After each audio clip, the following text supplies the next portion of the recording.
আজকে আপনাদের সাথে শেয়ার করবো একটা পাকা আম মাখার রেসিপি, যেটা আমার জামাই আবিষ্কার করছে। তো এই যে দেখতেছুন, এটা হলো হাড়ি ভাঙ্গা আম। এই আম মাখার রেসিপি আপনাদের সাথে শেয়ার করবো। তো এই রেসিপিটা হচ্ছে আমার জামাই আবিষ্কার করছে, যেটা আমাকে প্রায় বানায় দেয় আর আমি মজা করে বসে বসে খাই। যাই হোক, সে কিন্তু আম মাখার রেসিপি বানানো শুরু করে দিছে।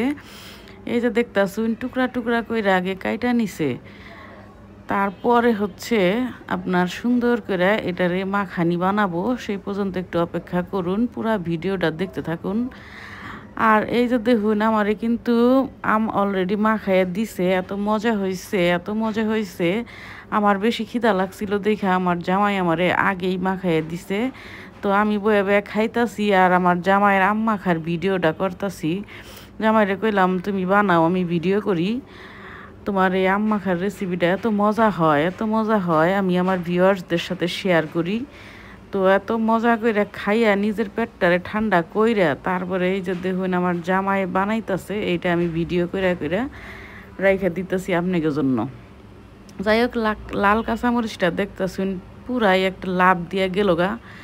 ওটারে আবার আমার জামাই ধুইয়া টুইয়া আবার এই যে পরিষ্কার করে নিয়ে এলো। তো ও আসলে চাইতেছে না আমার এইভাবে ডলাডলি করুক।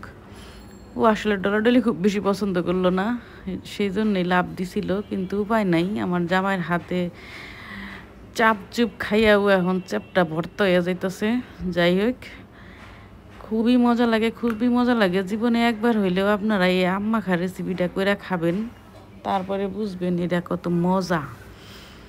প্রথমে কাঁচামরিচ দেখতেছেন আপনারা, এই যে টুকরা টুকরা করে নিল আর কি। তারপরে এর মধ্যে দিব হইলো সামান্য নুন। আম যদি বেশি মিষ্টি হয়, খুব বেশি নুন দেওয়ার দরকার নাই, হালকা নুন বা লবণ দিতে পারেন। যাই হোক, আমার জামাই অল্প করে দিল, কারণ আমটা তো মিষ্টি। আরও একটা গুরুত্বপূর্ণ উপাদান দেওয়ার বাকি আছে, আপনাকে দেখামু।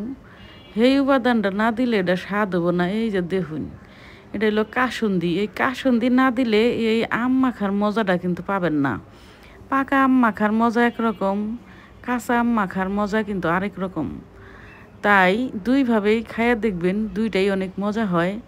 আর যারা পাকা আম মাখায় খান নাই, তারা এভাবে খেয়ে দেখতে পারেন। আমার জামাই যে বানাইছে, বানাইয়া তারপরে কাচের বাটিতে নিবে, নিয়ে একটা কাঁটা চামিচ নিবে, তারপর আরাম করে হাতটা ধুইয়া বৈশা বৈশা আম খাবে।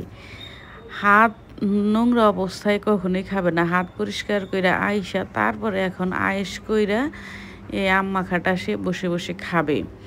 এত পরিচ্ছন্ন আমার জামাই, খুব মজা করে আমারে এভাবে বানায় বানায় দেয়।